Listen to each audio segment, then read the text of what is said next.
Marcelo, muito obrigado por ter aceitado o meu convite. Obrigado a todo mundo que está entrando aí também. Hoje vai ser uma noite bem especial, um tema que eu adoro e que eu tenho certeza que, da mesma maneira que eu sou um leigo nesse assunto, eu só conhecia a compliance do lado de usuário, né? Agora hoje a gente vai descobrir como é que é o compliance do outro lado do balcão, né? Então, Marcelo... Você sabe que eu comecei o compliance do outro lado do balcão, que nem você. Pois é, cara. Pois é, isso era uma das perguntas que eu tinha para te fazer, cara, porque a Siemens é conhecida pelo compliance, né? Mas não pelo lado positivo, né? Ela acabou virando pelo lado positivo, teve que se adequar muito rapidamente, né? Exatamente. Aprendeu pela dor, que a gente fala. Exato. E aí o objetivo hoje seu é fazer as empresas aprender pelo amor, né? Exatamente. Já tô vendo. Cara, você vai virar construtor de compliance rapidinho, né? Você é muito rápido. Legal. Bom, enquanto o pessoal vai entrando aí, porque demora, o Silvino entrou aí, grande Silva, obrigado. Presença garantida nas lives aqui, e foi ele, mais uma vez, Silvino, que deu a sugestão de pauta dessa vez. Silvino Amaro, que saudade. Silvino, grande Silva na área, se derrubar é pênalti. Então, deixa eu só fazer, enquanto o pessoal vai entrando, fazer uma introdução rápida aqui do canal, aí depois eu faço uma apresentação profissional sua, para as pessoas saberem que você não é um Zé qualquer que a gente encontrou aí na esquina e chamou para falar de compliance, não é? Que você tem gabarito. Você me encontrou na esquina, encontrou, né? A gente é vizinho aqui, né? Pois é. E aí depois a gente entra no nosso tema aqui. Bom, primeiramente, para quem não conhece, várias pessoas que entraram aqui já conhecem o canal, mas quem ainda não conhece, e quem não está assistindo ao vivo, mas vai assistir logo depois aqui no nosso canal, o Saleszinho é um canal que a gente fala sobre inovação em negócios, e aí a inovação tanto do lado de tendências tecnológicas como também tendências de mercado, né? Principalmente voltados a pequenos e médios negócios, e já falamos de vários assuntos. Na nossa primeira temporada foram 25 lives. Nas primeiras 25 falamos de temas técnicos, tipo drone, IoT, 5G, segurança industrial, vídeo colaboração, cloud gaming. E também falamos sobre tendências de mercado, falamos sobre branding, vendas consultivas, omnichannel, inovação, franquias. Falamos sobre LGPD. E aí já na segunda temporada, que começou algumas semanas atrás, tivemos 2 lives, uma sobre liderança com o Eduardo Stefano, que você conhece. E também falamos na semana passada sobre soft skills com o Marcel, que também foi uma live fantástica aí. Muita coisa bacana aí que a gente aprendeu aí com aquela live. E aí hoje o tema é compliance, né? O tema é como criar diferencial de mercado através do compliance. E aí para falar sobre esse tema, a gente tem aqui o Marcelo, um amigo de longa data aí, Marcelo Borowski Gomes. Eu só conhecia como Marcelo Gomes, né? Porque o sobrenome é tão difícil, Borowski, que a gente acaba... Mas a minha mãe agradece, viu? Minha mãe agradece quando você falou Borowski. Legal. Falei certo, pelo menos? Falou. Beleza. Bom, fazer um resumo aqui da sua carreira. Você é formado em Engenharia Elétrica e Industrial pela Universidade Tecnológica Federal do Paraná. Tem pós-graduação em Administração pela FGV e também fez uma especialização em Administração pela Babson College. Tem quase 30 anos de experiência profissional. Se não for mais, aí você me corrija se eu estiver errado. Deixa nos 30, não? Deixa nos 30 que tá bom, né? Sendo mais de 20 anos na Siemens, né? Nas diversas divisões da Siemens, desde a Ictel, né? Que você trabalhou na fábrica lá em Curitiba, né? E veio para São Paulo, trabalhou na Siemens Enterprise Communication, que depois virou Atos, trabalhou na divisão de Smart Grid da Siemens, e foi a sua última função, onde você saiu, já era diretor executivo dessa divisão, é isso, né? Exatamente. E aí, além disso, é professor convidado da FGV, também da FIA USP, né? E desde abril de 2018 é sócio e diretor executivo da Compliance Total, que é uma empresa que fornece solução para que as empresas possam se adequar aos programas de compliance, as práticas de compliance. Faltou alguma coisa na sua apresentação ou não? Nada, tá sabendo a minha ficha corrida todinha. Hoje em dia a nossa vida é um livro aberto. Que legal, que legal. O LGPD que eu digo, né? Oi? O LGPD que eu diga. O LGPD que eu diga, exatamente. A gente fez uma live de LGPD aqui que foi fantástica também. Muitas surpresas, como hoje também vai ser. O compliance é um tema super diverso. Uma primeira pergunta que eu queria fazer contigo, né? Quem tiver perguntas, quem tiver dúvidas, pode mandar aqui nos comentários, que à medida que vai rolando a live, a gente vai lendo aqui as dúvidas para as pessoas. Deixa eu só ver se eu consigo acessar aqui também para ler. Beleza, agora foi. E aí a primeira pergunta que eu ia te fazer é justamente em relação a Siemens. Quer dizer, você passou grande parte da sua vida, né? Teve 2 fases aí de Siemens, mas a Siemens, você sempre teve funções executivas, né? Diretor, gerente geral, gerente de planta, quer dizer, você sempre teve a função executiva do outro lado do balcão, seja como funcionário, como gestor, como líder de área. O que te levou para o compliance, para o outro lado do balcão? Como é que foi essa tua experiência? Como foi essa transição? Então, Luiz, a primeira experiência assim, com compliance para mim até foi meio traumática. Você falou que a Siemens aprendeu compliance pela dor, e é verdade. Quando eu estava na Alemanha, em 2006, e estoura, né, o escândalo de compliance da Siemens, na época, lá fora, e a gente vê aquelas notícias todas saindo na mídia e lendo as notícias, os detalhes, a riqueza de detalhes que saía na mídia na época, a gente se sentia assim, olhava para aquilo e falava, não é possível, né? O que está acontecendo com a Siemens? E o que é esse tal de compliance? O que é pagar propina para ganhar negócio? O que é isso, né? Sim. Então, eu diria que... Deixa eu só fazer um parênteses antes de você continuar, para as pessoas se situarem. Eu trabalhei na Siemens, Marcelo trabalhou muito mais tempo que eu, e a Siemens é aquele tipo de empresa que ela te acolhe como família. E quando você vê o nome da sua família sendo jogado na lama, o teu sentimento é um sentimento ainda pior. Não é simplesmente você trabalhar numa empresa e você vê a empresa, tipo, o Odebrecht está envolvida num escândalo, né? Quando você trabalha na Siemens, apesar de ser uma multinacional, você sempre se sentiu parte da casa. Eu queria que você continuasse aí só para a gente ambientar essa situação. Não, muito bem colocado. É bem por aí mesmo. A gente se sente assim meio traído, porque a gente não acreditava naquilo tudo que estava acontecendo. Né? Como é que pode? Né? A Siemens não precisa disso para ganhar negócio. Que história é essa, né? Uhum. E ali foi quando eu tive meu primeiro contato com o compliance. Aí a área de telecomunicações, da qual você fazia parte, acabou que aquele escândalo todo foi até a gota d'água. A área de compliance foi feito spin-off, ela foi dividida, né? Quer dizer, a Siemens Enterprises foi uma das últimas a sair. Uhum. E eu voltei para o Brasil. E aí, de certa forma, saí da Siemens, né? Porque a área de spin-off fez com que a gente saísse da Siemens. E quando houve o segundo escândalo da Siemens maior, esse eu já estava voltando para lá, foi quando, por questões de compliance, a Siemens decidiu desligar o presidente aqui no Brasil, né? Uhum. E logo na sequência, também, até por conta de que para salvar a empresa, lá em 2007, a alta direção da Siemens decide reforçar todo o programa de compliance. Foi quando o Wagner Giovannini, meu sócio na Compliance Total, na Contato Seguro, ele começa o trabalho dele de compliance muito forte. E quando você faz um trabalho de compliance muito forte, depois a gente fala rapidamente dos pilares do compliance, que trazem essa sustentabilidade para as empresas, inclusive empresas pequenas e médias hoje, a gente viu que muita coisa começa a sair debaixo do tapete, né? Uhum. E foi ali que houve o desligamento, então, por questões de compliance do presidente do Brasil, e a Siemens assina a primeira delação, a primeira acordo de leniência para, na época, possível cartel que teria acontecido com o metrô de São Paulo, que também foi um escândalo enorme, né?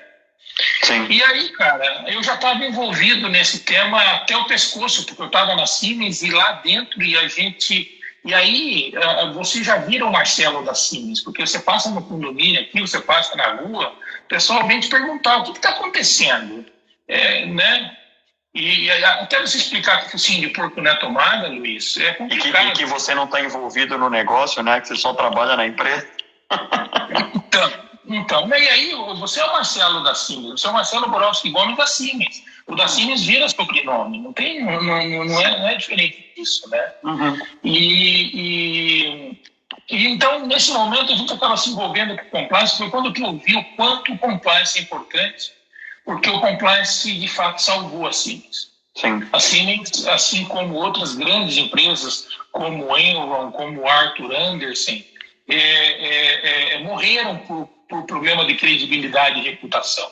Né? Uhum. E a Siemens tomou uma decisão muito forte, pagou uma multa, ano todo assim deve ter gasto uns 3 bilhões de euros. Né? O primeiro cheque que ela fez foi um cheque de 800 milhões de reais para o FCPA lá nos Estados Unidos. Né? Uhum. Se ela não tivesse dinheiro no caixa, ela tinha morrido, a empresa tinha acabado.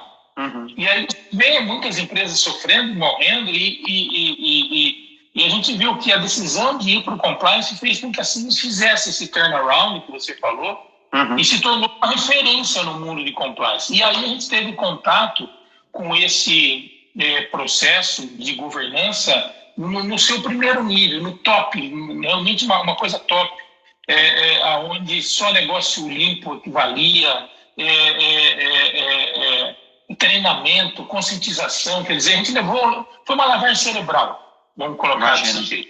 Imagina. Né? E aí com isso, e aí eu me apaixonei pelo tema. E aí na primeira oportunidade que eu tive, quando o Wagner sai da Siemens e monta a Compliance Total, ele falou assim: Marcelo, eu sempre trabalhei do lado de cá do balcão, usando esse mesmo exemplo que você falou. Né? E você sempre esteve do lado de lá do balcão, e eu sei que você gosta do tema. Não quer vir e juntar e virar sócio da Compliance Total aqui com a Contato Seguro? Contato Seguro já é uma ouvidoria líder de mercado no Brasil, está com mais de 500 clientes, mais de 10 anos de atuação em ouvidoria de denúncias, né? E aí eu, na hora que eu recebi o convite, eu não tive dúvidas. Saí da Siemens pela segunda vez. Sim. E aí estou aqui hoje como sócio e diretor executivo da Compliance. Que bacana, que bacana. E aí você estava falando de Siemens e estava passando pela minha cabeça aqui uma série de grandes empresas que passaram por problemas parecidos, né? Philips, por exemplo, uma multinacional secular que recentemente teve um problema sério aqui no Brasil, sem falar das construtoras, né? Odebrecht, Camargo Correia, essas todas, Petrobras, quer dizer, o problema de compliance, JIS, JBS, quer dizer... Na semana passada, sabe no jornal toda hora você encontra, semana passada você vê a Heineken envolvida com trabalho escravo, e assim vai, né? Sim. Quer dizer, e nesse caso da Heineken, por exemplo, pelo que eu li no jornal, você vê de que é o terceiro, o fornecedor, né, que está fazendo a bobagem.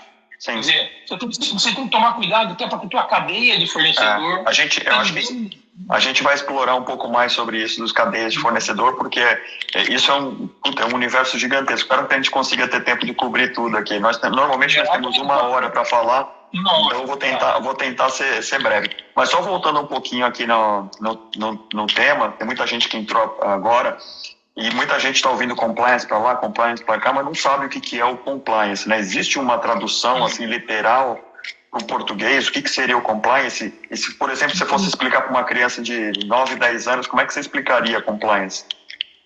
Então, cara, antes de eu explicar para a criança de 9, 10 anos, deixa eu falar uma pesquisa que a gente fez, que é muito legal. Uhum. A gente fez uma pesquisa, Luiz.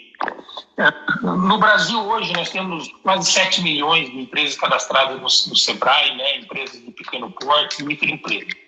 Desta, quase 900 mil são empresas de pequeno porte. Uhum. E a gente comprou, a gente fez uma pesquisa, essa pesquisa ela foi realizada de novembro a dezembro do ano passado, com 213 respostas válidas, o que dá aí um intervalo de confiança de 95% e uma margem de erro de 7%. Uhum. Tá? E a gente chegou à conclusão de que 82,6% dos donos e dos diretores das pequenas empresas e médias empresas do Brasil não sabem o que é compliance. Então, essa tua pergunta, ela faz todo sentido, porque as pessoas não sabem de verdade o que é compliance. É quase 90%, é um número estúpido. A gente ficou espantado quando a gente viu, porque, poxa, com essa história de lava-jato, né? Com mensalão, com tudo, mesmo assim, as pessoas não conhecem. Bom, o que é compliance? Compliance tem aqui uma pequena diferença, né? Compliance vem do verbo to comply, que é cumprir em inglês, né? Não tem uma tradução assim direta. Seria um cumprimento, então. Isso, seria cumprimento, mas a lei brasileira, a lei 12.846, que é a lei anticorrupção, a lei da empresa limpa, que é a lei que regula essas coisas no Brasil hoje, e o decreto, fizeram aí, na minha opinião, um favor de verdade e traduziram o compliance como integridade. Tá? Apesar de que integridade é mais do que cumprir, né? Integridade é fazer o certo porque é certo, independentemente da lei, independentemente se você tem alguém te olhando, se tem uma auditoria te checando, etc. Mas a lei anticorrupção e o seu decreto 8420 de 2015, que estabelece multas, etc, etc, etc, depois eu até quero falar sobre isso, porque a lei brasileira ela é muito boa e muito avançada. Ela traduziu o compliance por integridade e fala de programa de integridade, tá? Então, são essas nuances aí. Mas compliance, aqui o comply é cumprir, é fazer o que a lei manda. Então, é cumprir não só a lei, mas também cumprir aquilo que você diz que faz. Então, se você diz que você tem um código de ética, você tem que cumprir com esse código de ética. Né? Perfeito. Eu lembro muito bem na época de Siemens, né? A gente passava por auditoria, acho que mês sim, mês não, e a gente era obrigado a colocar tudo no papel, e uma das coisas que os auditores falavam é: você não precisa escrever tudo o que faz, mas você tem que fazer tudo o que escreve. Exato. Vou marcar, hein? Então, no caso de compliance, é o seguinte: se você diz que faz, se você escreveu o que você faz, você tem que cumprir. É isso. É isso mesmo. Principalmente as questões éticas. Principalmente. Na realidade, as questões éticas fazem parte do contexto total, né? Uhum. Se você, quando a gente fala de compliance, quando a gente fala principalmente de programa ou de mecanismo ou de sistema de compliance, se eu tivesse que explicar de novo para a mesma criança de 9 anos, né, eu diria que o compliance é parecido com uma mesa. Uhum. Pensa em uma mesa de 4 pernas, né? Que as 4 pernas têm que ter o mesmo calibre, tem que ter a mesma... tem que ter isso aí, ó, o Silvino já me deu a cola aí. Exatamente. Então, você pensa numa mesa, e essa mesa com 4 pernas. Essas 4 pernas, uma é mais importante que a outra, porque para a mesa ficar, nivelada, ela precisa com que as 4 pernas tenham importância igual, né? Uhum. E as 4 pernas são as seguintes. Uma coisa que também um outro termo em inglês, né, que o pessoal fala que o tone at the top, né, ou o tom que vem de cima. Uhum. Ou seja, o dono, o diretor geral, o gerente geral, tem que querer.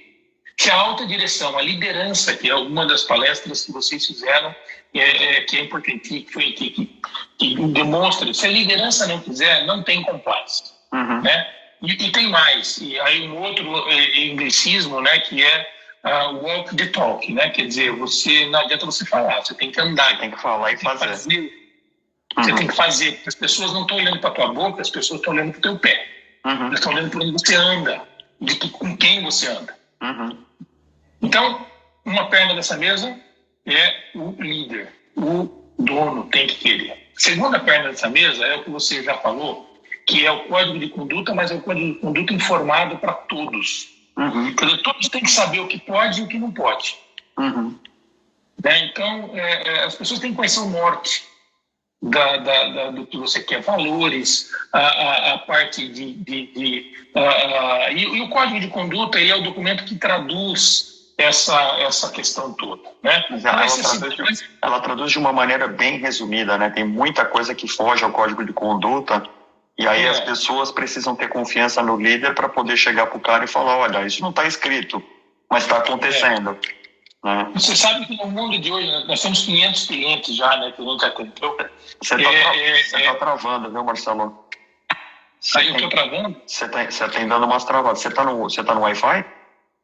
Eu estou no Wi-Fi. Tá. Não, de vez em quando dá uma travada. Tá acontecendo tipo uma vez a cada 2 minutos você está meio travando. Mas beleza, pode continuar. Eu estou te entendendo bem, mas eu não sei se as pessoas que estão te assistindo, se elas estão conseguindo capturar aí. Mas vamos lá. Vamos seguir. Eu estou com o Wi-Fi aqui do meu lado. Beleza. Vamos lá. Vamos lá. Se quiser, eu posso tentar trocar. Não, é que pode ser o horário. Pode ser que tem muita gente fazendo live esse horário e acaba estrangulando a banda do Instagram aqui. Então, tá bom. Inclusive, eu testei a rede antes de entrar. Bom, aí, a segunda perna é informar, é dar conhecimento. Código de conduta não pode ficar na gaveta, né? Uhum. Terceira perna desse programa de compliance, desse mecanismo de compliance, é o canal de denúncias. Por mais que você treine as pessoas, por mais que você mostre o caminho certo, por mais que você faça, vai ter uma minoria em todos os lugares, na minha empresa, na sua empresa, na empresa gigante, na empresa pequena, que é aquele sujeito ou aquela sujeita que acorda de manhã assim, como é que eu vou passar a perna em alguém? Sempre tem esse cara. O espírito de porco. O espírito de porco. E o único jeito de pegar, ou de tornar a vida desse sujeito mais difícil, é o canal de denúncia.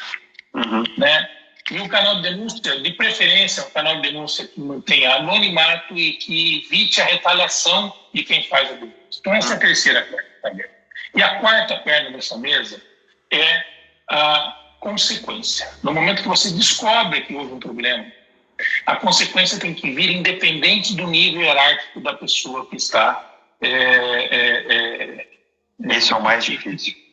E foi identificado. Tá? Então, se você tiver essas 4 pernas, você tem 90% de chance de ter um programa de compliance bem estruturado.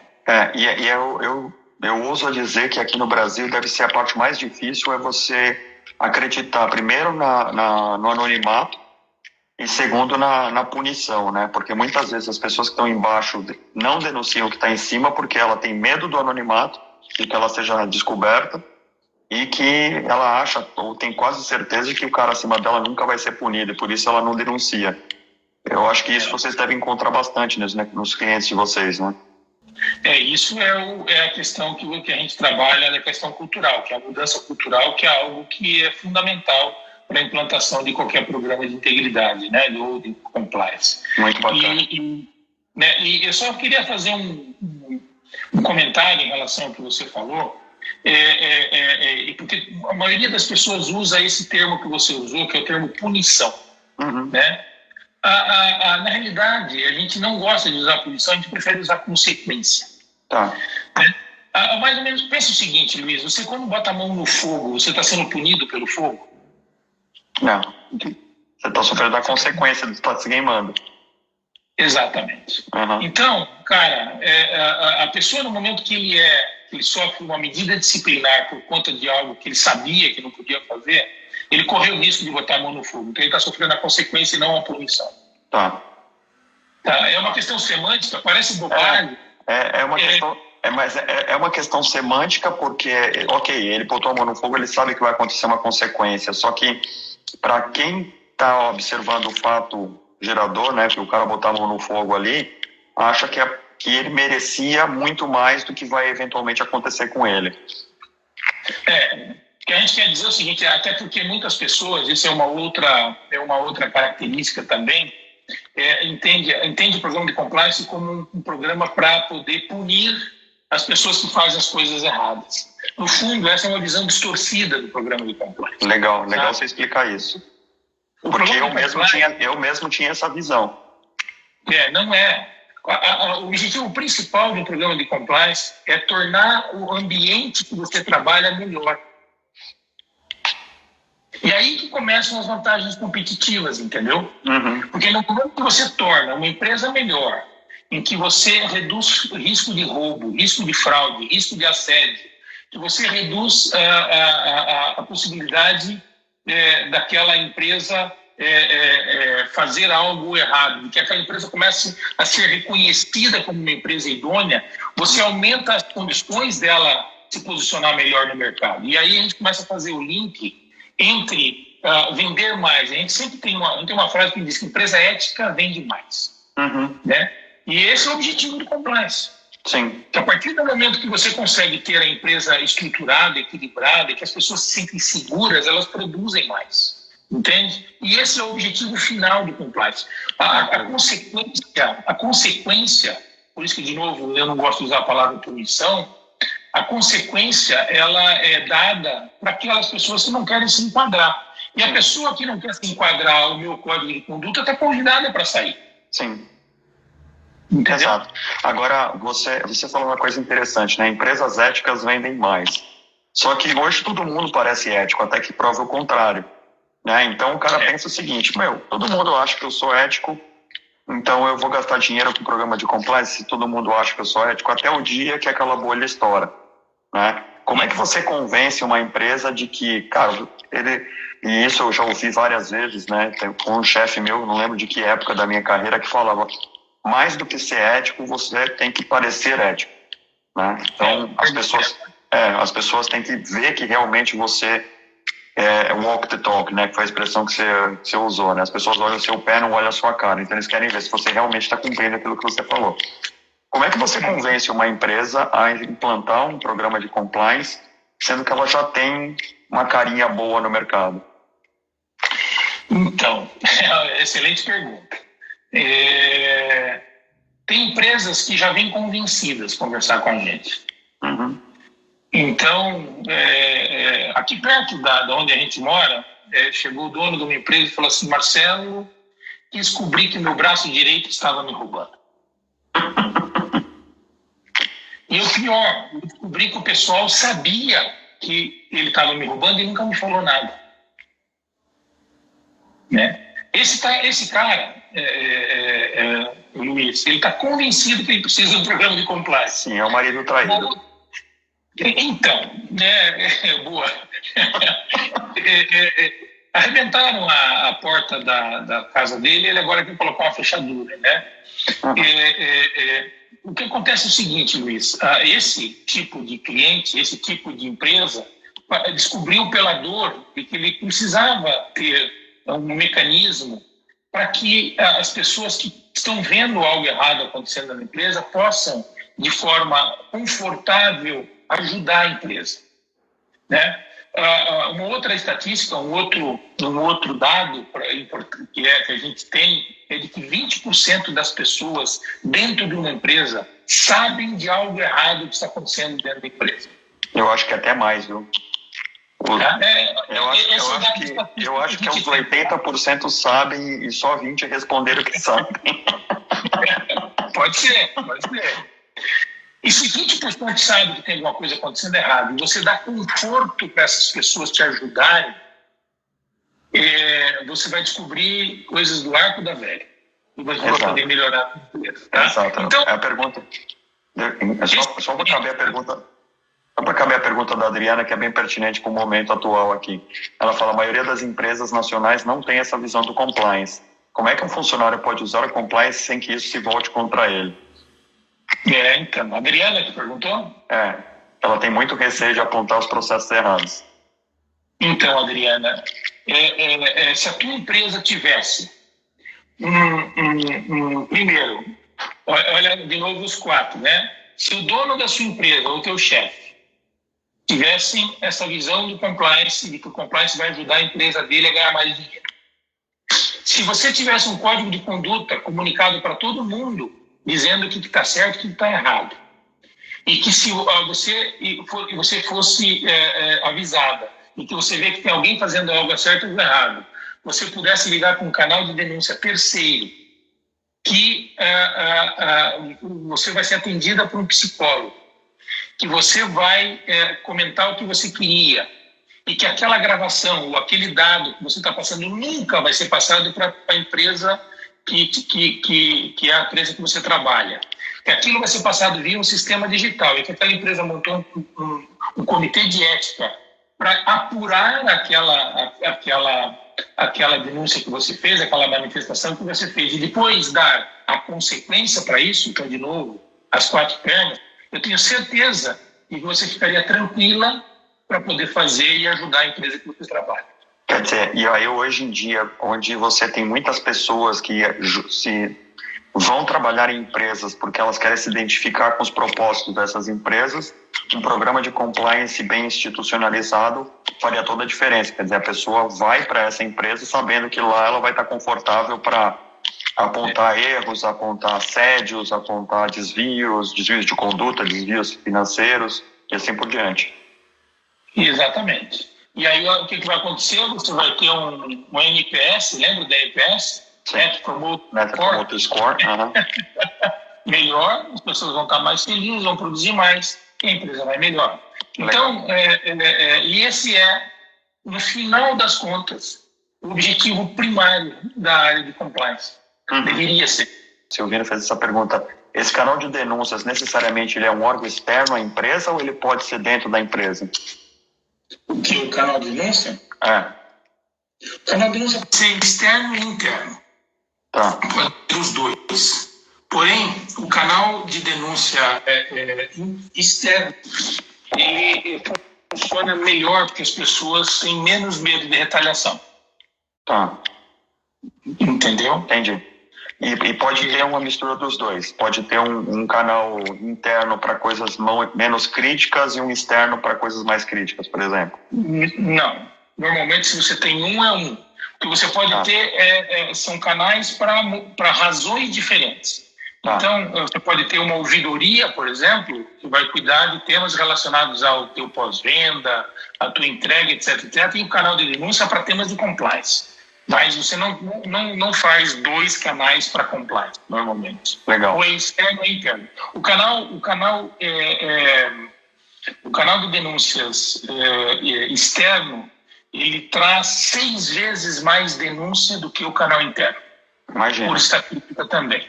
Tá? Porque as pessoas passam a confiar mais nisso, né? Exato. O brasileiro, ele é um povo desconfiado por natureza.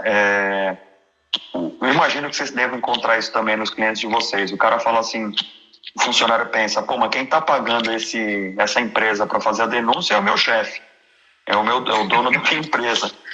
Pô, se ele está pagando, vamos contar para ele que fui eu que fiz a denúncia. Acontece isso ou não? Olha, cara, quando você chega a implantar um canal de denúncia junto com o programa de integridade, isso raramente acontece. Porque você passa, antes de implantar o canal, você passa pelas 2 outras etapas, que é a sensibilização da alta direção, a construção do código de conduta e o treinamento do código de conduta. Então, todos esses temas são conversados e falados com os funcionários antes de colocar o canal de denúncias no ar. Então, você dá chance para os colaboradores, para os funcionários, perguntarem, conversarem sobre isso, né? E aí essas dúvidas são dirimidas. Agora, na hora que você implanta o canal de denúncia sem estruturá-lo, aí você corre o risco de ter isso acontecer mais, sim. Legal. Tem 2 perguntas aqui. E quando a denúncia é contra o presidente da empresa? Como é que faz? Então, eu não sei se quem perguntou estava aqui no início da nossa conversa. Na nossa empresa, o presidente foi demitido. Na empresa que nós trabalhávamos. Né? Sim. E aí era uma coisa que não só envolvia o presidente, mas envolvia alguns escalões abaixo dele, né? Sim. Foi uma rapa, Foi uma rapa. E aí outra pergunta do Carlos Lemos aqui... Mas respondendo ela, tá? Isso tem que valer para todos. Inclusive, no momento que você estrutura o recebimento da denúncia no comitê de ética das empresas, mesmo empresas pequenas, você estrutura, por exemplo, o comitê de ética normalmente tem 4, 5 pessoas, né? A denúncia pode ser para uma das pessoas do comitê, E aí você já estrutura para que, se aquela pessoa do comitê que recebeu a denúncia, as outras 3 recebam, não ela, entendeu? Entendi. Então... Legal. E aí a pergunta do Carlos aqui é: quantas pessoas precisam para formar uma equipe de compliance? Para quantas pessoas que se tem numa empresa? Por exemplo, uma empresa que tem 1.000 pessoas precisaria de mais pessoas de compliance? Ou esse time é fixo, dependendo do tamanho da empresa? Pois é, o grande volume de trabalho para o compliance, quando a gente estrutura uma empresa grande, é a parte de treinamento, principalmente, e participação nas reuniões de negócios, né? Uhum. Então não tem uma regra assim, não existe uma regrinha de 3 simples para fazer isso, tá? Uhum. Isso depende muito de como que você quer implantar e de que forma e qual é o grau de madurez, né? O grau de maturidade que a empresa tem na hora que você for implantar. Então, se você tem que fazer, por exemplo, apagar um incêndio, se você está numa crise, você vai precisar de mais bombeiros. Se você está vivendo tranquilamente, a mesma empresa, com o mesmo tamanho de funcionários, talvez precise de uma estrutura melhor. Então, essa resposta, a resposta para essa pergunta, é aquela resposta que todo mundo odeia, é o depende. Depende. E aí dentro do expertise de vocês, obviamente vocês fazem as duas coisas. Vocês têm tanto a equipe de denúncia interna quanto a externa, e vocês implantam os dois. Quer dizer, vocês que balizam isso quando vão atender um cliente para saber, olha, aqui você tem maturidade suficiente para ter uma equipe de compliance, uma equipe de denúncia interna, ou no caso de vocês é melhor terceirizar tudo? Como é que funciona essa dinâmica? Então, na realidade, quando você implanta, existem as duas coisas, né, Luiz? Existe quando você implanta do zero, você faz um levantamento inicial para qual é o tamanho da estrutura que você quer abranger, e a partir daí você inicia toda a implantação. Uhum. Já quando você pega uma empresa que tem e quer melhorar o seu sistema, você faz o que a gente chama de compliance assessment, que é onde você determina e você descobre quais são os gaps que aquela empresa tem, e você trabalha nos gaps para tornar a empresa, para que a empresa tenha um programa de compliance efetivo, né? Uhum. Então isso também depende do momento em que você se encontra na hora que você vai fazer a implantação, né? Legal. Um dado que me chamou super atenção naquela matéria que você publicou lá na Exame é que uma empresa, e aí eu imagino que seja uma empresa de grande porte, ela perde em média 5% do faturamento bruto anual por problemas de compliance, tais como fraude, roubo, desvio de conduta, assédio. Queria que você explorasse um pouco melhor isso. Quais são os outros tipos de brechas que acontecem aí?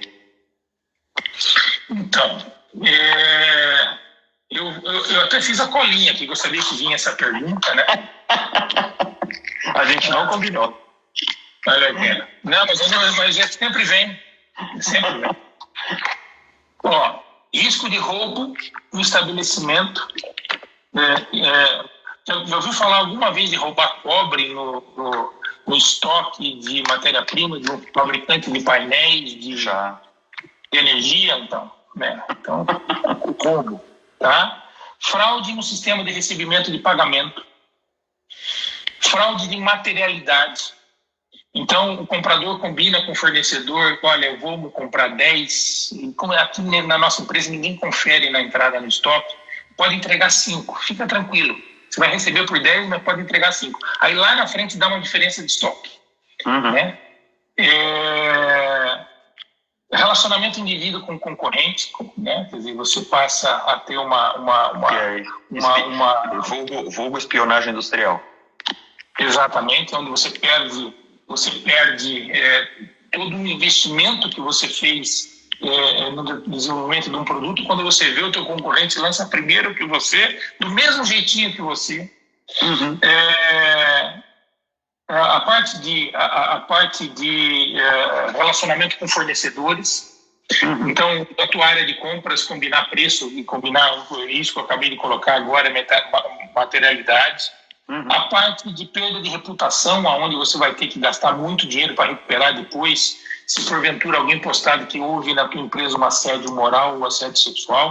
O Carrefour, naquele problema lá de Porto Alegre, só com advogados e com a família daquele senhor que foi assassinado lá no Carrefour, gastou 150 milhões de reais. Fora o dinheiro que ela gastou em mídia, na hora do Jornal Nacional, etc, etc, etc. Né? Então, tudo isso faz parte dos 5%. Tá? Sim. Esse vizinho nosso aqui que implantou o programa de compliance porque o contador dele o braço direito dele estava roubando ele, ele perdeu bem mais de 5%. Sim, o Carlos está falando aqui, no Walmart são 2%, com uma equipe enxuta. Minha questão é qual o valor percentual sobre o faturamento que eu tenho que ter que pagar para uma equipe dessas, só para sair do depende.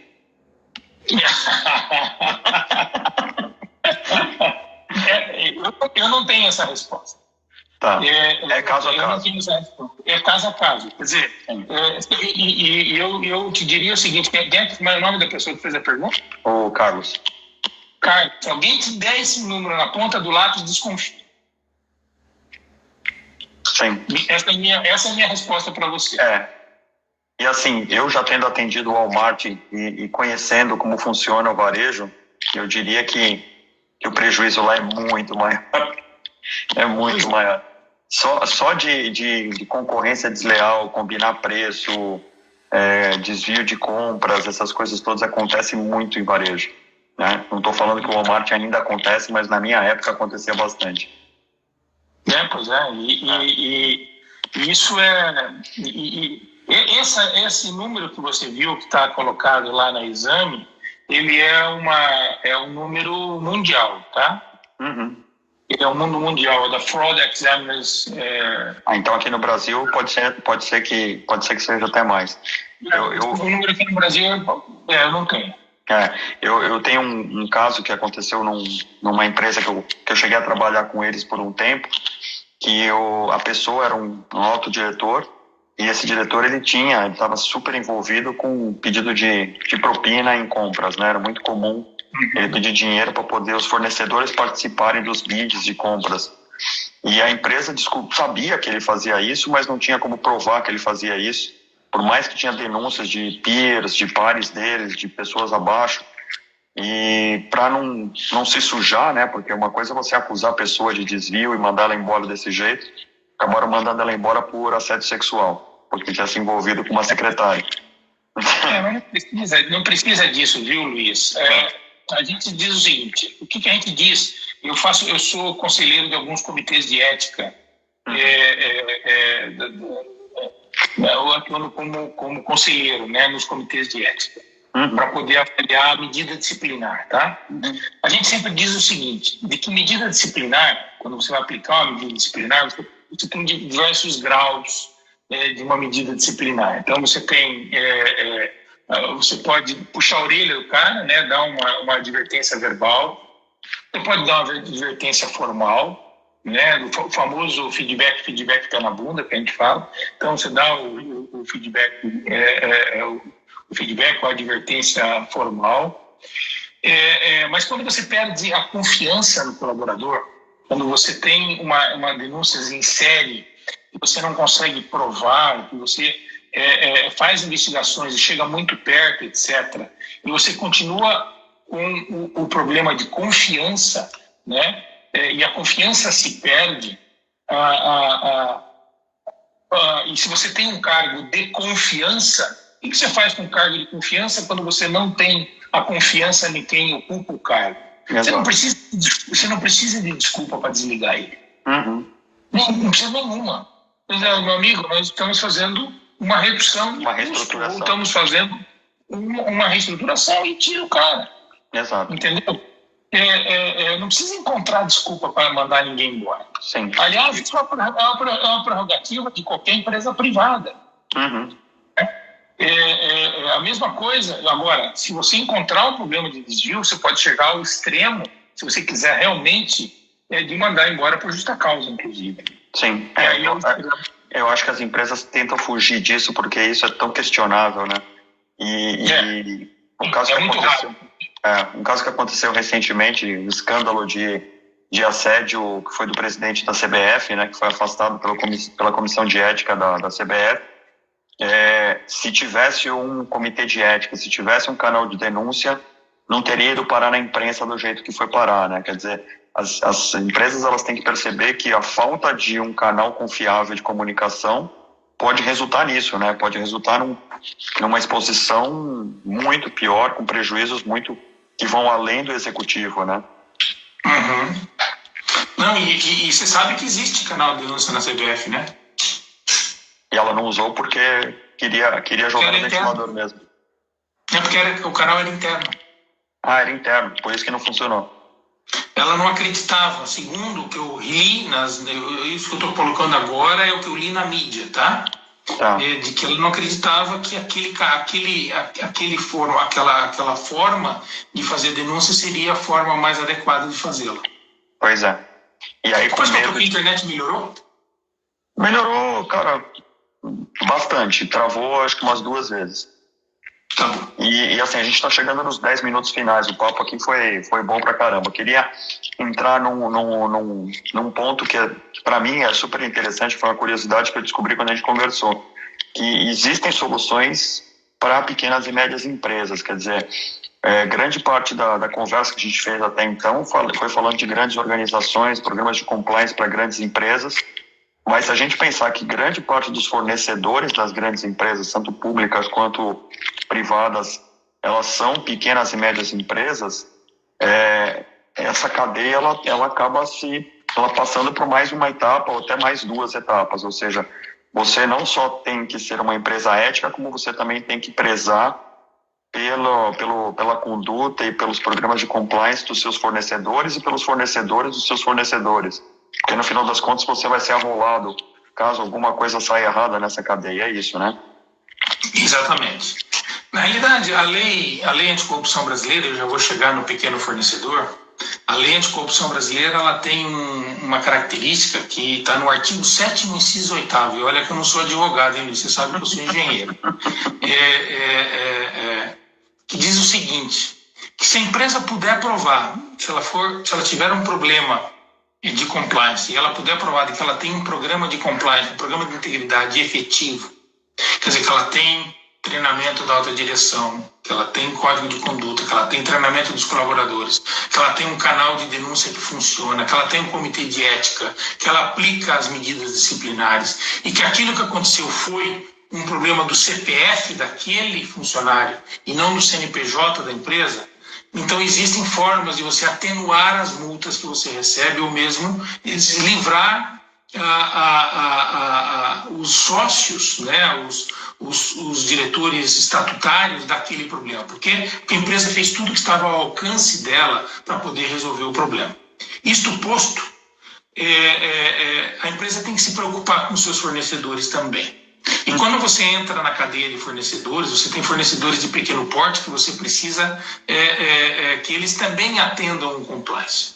Qual é a prática mais comum que existe? Você chega para o fornecedor e diz assim, está aqui o meu código de conduta, assina aí. Senão eu não te dou o pedido. O que ele faz? Ele assina. Simples assim, né? Sim. Mas não tem. O ideal seria que você dissesse o seguinte, eu quero que você tenha um programa de compliance parecido com o meu ou igual ao meu. Hoje no mercado já existem plataformas digitais, nós temos uma que é a Compliance Station, em que a empresa de pequeno porte, ela se auto-implementa o compliance. Tudo isso que eu falei é análise de risco. Essa análise de risco aqui que eu te mostrei Sim. é da Compliance Station. São 15 riscos que você analisa. E aí um questionáriozinho ele vai preenchendo dizendo qual é o tamanho da brecha dele. Ele entra na ferramenta, vai preenchendo, a própria ferramenta já vai conversando, depois que ele termina a análise de risco, a própria ferramenta já entrega o código de conduta pronto para ele. Que legal. Com o código de conduta, ele diz qual daqueles itens do código de conduta que ele quer um procedimento de segundo nível. A ferramenta já cospe o PowerPoint para ele dar o treinamento para os colaboradores, tudo pronto. Que legal. Depois que ele deu o treinamento, ele aperta um botão, o código, ele já coloca o canal web dele, dá contato seguro, que é o canal de denúncia da Petrobras hoje. Uhum. Totalmente na nuvem e com garantia de que o colaborador dele não vai ser, vai poder fazer denúncia anônima. Já monta o código de conduta e tudo, você faz isso em 2, 3 meses. Tem, e um comentário que eu achei super pertinente, analisando o site de vocês, que esse canal ele é 24/7, né? E que grande parte das denúncias são feitas fora do horário de expediente, né? Exato, a maioria das denúncias acontece fora do expediente, porque ninguém quer fazer denúncia perto do amigo, né? Sim, ou perto eu achei apesar de que hoje, aliás, isso, Luiz, é uma questão super importante, né? É a questão do pós-pandemia. Uhum. O home office, ele veio para ficar. Uhum. Nós vamos ter, assim que todos nós estivermos vacinados, uma volta para o escritório, mas a volta para o escritório vai ser diferente. Sim.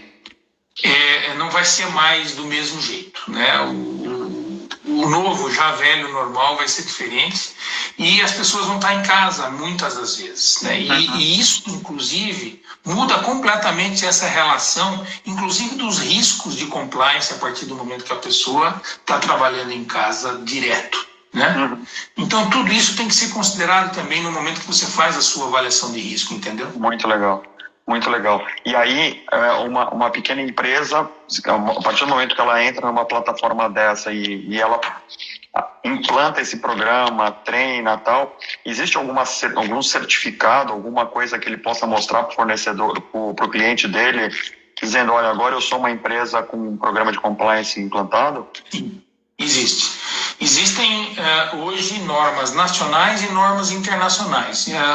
2 semanas atrás, a ABNT lançou no Brasil a ISO 37301, que é a ISO de compliance. Então, se você pode se certificar, ainda não tem nenhuma empresa certificada no Brasil, porque a norma internacional foi lançada 2 semanas atrás, né? Você tem normas de anticorrupção só, que é a 37001, e você tem uma norma brasileira, que é a DSC 10.000, que também, nessa já tem 30 empresas, mais de 30 empresas certificadas, inclusive empresas grandes, como a Telefônica, por exemplo. Hoje a Microsoft exige da maioria dos seus fornecedores uma certificação. Que legal, muito legal. Aliás, falando de ganhar negócio, tá? Isso é uma informação importante para quem trabalha com vendas, né? Existem leis estaduais também, e leis municipais, para você vender para prefeituras e para governos do estado, então Amazonas, Mato Grosso, São Paulo, Paraná, Rio Grande do Sul, Santa Catarina, são estados que já têm para você contratar com o órgão público, estadual ou municipal, você precisa ter um programa de integridade implementado. Isso está na 8666 lá, de editais ou não? Não, isso são leis estaduais, à parte. Existe uma lei recente que saiu, que é a lei das estatais, que é a 13.303, que essa sim estabelece regras de conduta para as empresas estatais, e tem também já recentemente uma lei que trata da contratação com o serviço público, né? Quer dizer, a partir de um determinado valor, você precisa também ter programas de integridade. Então, aos poucos, a gente está avançando também na legislação. A gente evoluiu muito nos últimos anos aqui no Brasil, viu, Luiz? Isso é sensacional, cara. E é o tipo de coisa que é que nem a gente estava falando de LGPD, né? A LGPD ela acabou virando moda porque agora é uma lei que foi implantada, né? Eu acho que o compliance ele não pegou ainda no mercado porque a corrupção é meio que institucionalizada no Brasil, mas a partir do momento que empresas privadas começam a exigir que os seus fornecedores tenham programas de compliance e empresas públicas também começam a exigir isso, é uma coisa que vai acontecer em cascata, né? Você vai ter uma adoção em massa disso, né? É nisso que a gente está apostando e a gente entende de que esse é um movimento para um Brasil mais ético, né? que eu acho que no fundo, a partir disso tudo que nós estamos falando, é óbvio que nós estamos falando de mercado, de números, de etc, mas no fundo você tem filhos, eu tenho filhos, Sim. E a gente quer ter um país melhor, né? Exatamente. O Carlos está fazendo uma pergunta aqui, a gente já falou desse problema, mas eu quero voltar porque é uma pergunta importante, né? Ele falou, eu sempre fiz parte do time de compras, mas existe alguma forma de quem vende denunciar sem receio de ser por isso? De quem vende... Tipo, eu sou fornecedor e estou vendendo para ele, né? E aí eu sei que alguém vai ter, que alguém lá de compras está pedindo algum benefício, alguma vantagem. É muito difícil você se eximir disso. Eu já tive nesse papel, né? Porque se você está vendendo para um cara e o cara te pede alguma coisa, logo depois ele é punido ou ele sofre as consequências, ele meio que sabe que foi você que fez. Não sabe, Luiz. Não sabe, porque se ele pede para você, ele pede para todo mundo. Não sei. Se ele pede para todo mundo, ele nunca vai saber de quem foi, mas se ele sabe exatamente que foi contigo... O corrupto, a resposta é a seguinte: se a empresa tem um programa de compliance implementado, efetivo, e ela tem um canal de denúncia que garanta anonimato, você pode fazer a denúncia tranquilamente.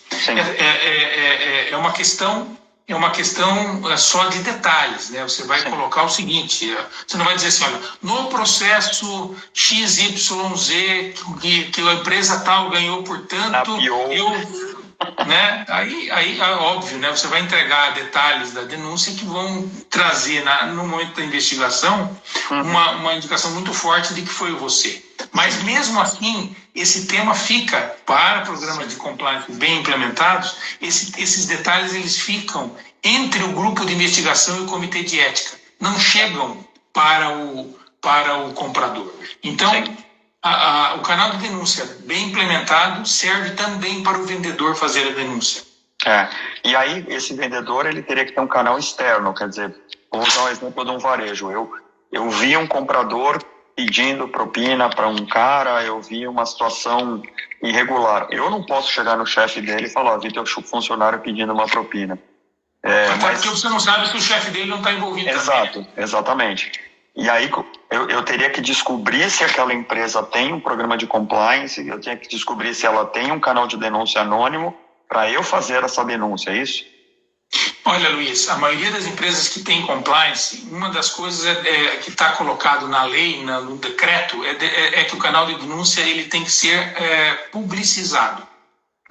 Então, as empresas que têm compliance, é só entrar no site, procurar canal de denúncia, você vai achar. Que legal, que legal. O Walmart, que vai lá, pode ir lá que está lá. Sim. Agora o Carlos está comentando, né? Tive colegas de trabalho que infelizmente se beneficiaram de fornecedores e que não tinham coragem de denunciar por receio de serem punidos pela empresa. Porque os fornecedores não sabiam desses detalhes, né? Sim. Talvez porque os programas também não tivessem sido implantados. E aí uma última pergunta, porque a gente já está estourado no tempo aqui, pergunta do Silvino. Ele falou, eu quero ser um consultor nesse segmento. O que eu devo fazer para me qualificar? Vem com a gente, Silvino. Nós temos um programa de parceria de valor agregado, onde você vai ser treinado, você vai aprender todo o portfólio com a gente e você vai poder vender todas as soluções da compliance total da Contato Seguro no mercado e vamos fazer esse Brasil melhor. Legal, muito bacana, cara. Bom, para quem não sabe, essa live ela vai estar disponível já, assim que terminar, ela está disponível no IGTV aqui no Instagram, mas até o final dessa semana, até sexta-feira, ela sai um artigo com vários dados e links, por exemplo, para o canal de denúncia, para essa solução de canal de denúncia, para esse pacote de pequenas e médias empresas que o Marcelo comentou. Então o artigo vai ter todos esses links e também vai ter link para o perfil do Marcelo no LinkedIn. Então quem quiser se conectar com ele, quem quiser seguir o assunto, quiser seguir as empresas no LinkedIn, recomendo, porque é um assunto vasto e que ainda vai crescer muito no mercado brasileiro. Daria para a gente fazer umas 5 lives dessas. Com certeza, com certeza. Cara, muito obrigado pela tua presença e pela tua participação, foi sensacional, um assunto que é encantador e eu tenho certeza que as pessoas que participaram, tanto ao vivo quanto as que vão assistir depois, vão adorar. Tudo bom. Eu fico feliz de poder estar aqui junto com você, te rever, né? Isso, meu vizinho lá né? Lá no Residencial 9. Isso. Então, e poder ouvir o Silvino, então, para mim foi um grande prazer. E poder falar de compliance, que é a minha paixão hoje. Eu acho que todo mundo ficou apaixonado pelo tema depois dessa live de hoje. Com certeza você vai ganhar muitos seguidores. Falou, cara. Valeu. Obrigado pelo convite, tá? Estou à tua disposição. Show. Obrigadão, Marcelo. Um abraço. Valeu, um abraço. Boa noite a todos. Obrigado a todo mundo que entrou. Obrigado, pessoal. Tchau, tchau.